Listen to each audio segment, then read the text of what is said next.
On est en 2019, ça y est, les fêtes sont finies et comme beaucoup de personnes, peut-être que tu te dis, peut-être que tu as pris la bonne résolution de perdre du poids. Peut-être que tu as envie de perdre du poids, de retrouver la forme et c'est de ça que je vais parler avec toi aujourd'hui. Comment perdre du poids facilement, sans trop se casser la tête, sans forcément faire de sport dans un premier temps, après les fêtes.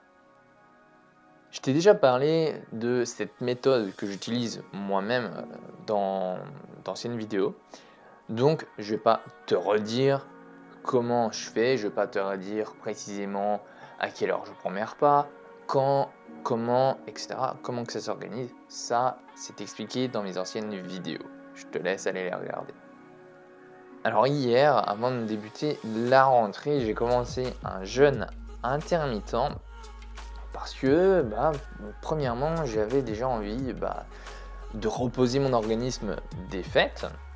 Parce que bon, c'est pas un secret, hein, sauf si t'es vraiment, toi, ta famille, ton entourage, très très discipliné au niveau alimentation, et ben t'en as profité et t'as peut-être mangé ou bu plus que ce qu'il fallait.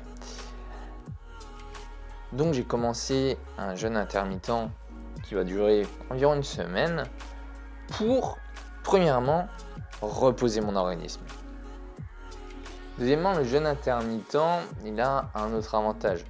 C'est que, par définition, tu vois, le jeûne intermittent, en gros, c'est manger pendant une fenêtre horaire de ta journée, pendant un intervalle, donc pas journée, et le reste de ta journée, de ta nuit, ne pas manger, c'est-à-dire jeûner.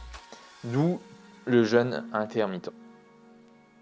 La plupart du temps, le jeûne intermittent, c'est de l'ordre de 8-16 heures, ce qui nous donne 24 heures. En gros, pendant 8 heures, tu vas manger et pendant 16 heures, tu vas jeûner.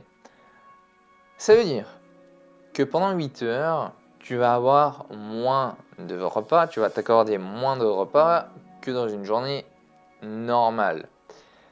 Là où dans une journée normale, tu vas avoir un petit déjeuner, peut-être une collation le matin vers 10 heures, un repas le midi, une collation vers les coups de 16 heures et le repas du soir.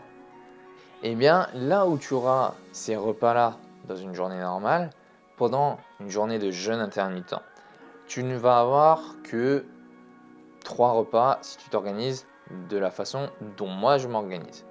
C'est-à-dire un repas le midi par exemple, une collation l'après-midi et un repas le soir. C'est un exemple. Tu peux construire ton jeûne intermittent autrement. Moi, c'est comme ça que je fonctionne. En fonctionnant comme ça, le troisième avantage qui découle des deux premiers avantages du jeûne intermittent, c'est que ton corps va mieux assimiler ce que tu lui donnes à manger.